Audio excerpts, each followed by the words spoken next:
எல்லோருக்கும் இனிய காலை வணக்கம். இந்த 2 பையங்க போகிறாங்க பாருங்கள்.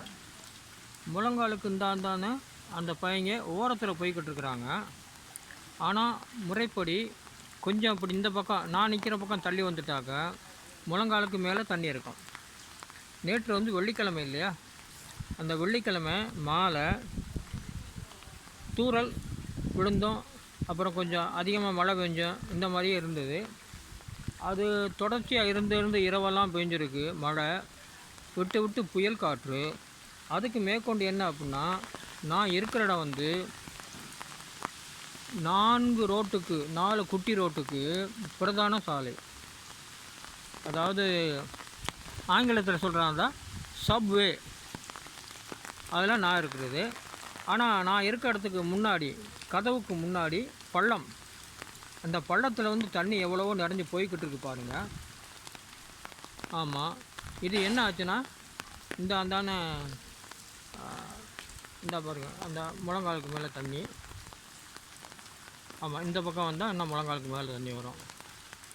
அந்த மாதிரிலாம் இருக்குது. அதுக்கு மேற்கொண்டு என்ன அப்படின்னா, இந்த பிரதான சாலை அப்படின்னாக்க 3 பிரதான சாலையிலேருந்து வர்ற தண்ணி நான் இருக்கிற பக்கம்தான் வரும்.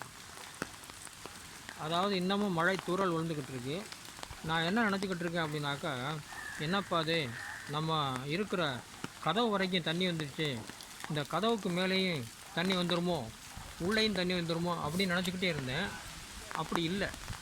இது ஏன் அப்படின்னாக்கா, நாம் நினைக்கும் நல்ல காரியங்களும், நாம் செய்யும் நல்ல காரியங்களும், நாம் கும்பிடும் தெய்வங்களின் துணையாலும் இந்த மழை, இந்த புயல்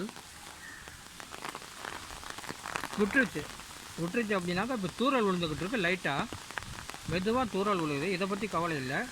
இருந்தாலும் நாம் கும்பிட்ற தெய்வங்கள் எவ்வளோ துணை செஞ்சுருக்கு பார்த்தீங்களா. ஆனால் நான் இருக்கிறதுக்கு கதவுக்கு உள்ள தண்ணி வராத அளவுக்கு மழையை நிறுத்தி வச்சுட்டாப்புல. இதுக்கு நாம் நம்பிக்கையோடும் வாழ வேண்டும் அப்படிங்கிறது நமக்கு எவ்வளோ துணையாக இருக்குது பார்த்தீங்களா. மீண்டும் சந்திப்போம். அதிகம் பேசியிருக்கேன், இருந்தாலும் இது நடக்கிறது தான். இனிமேல் இந்த மாதிரி இருக்கக்கூடாது அப்படிங்கிற ஒரு நம்பிக்கையோடு வாழ்வோம்.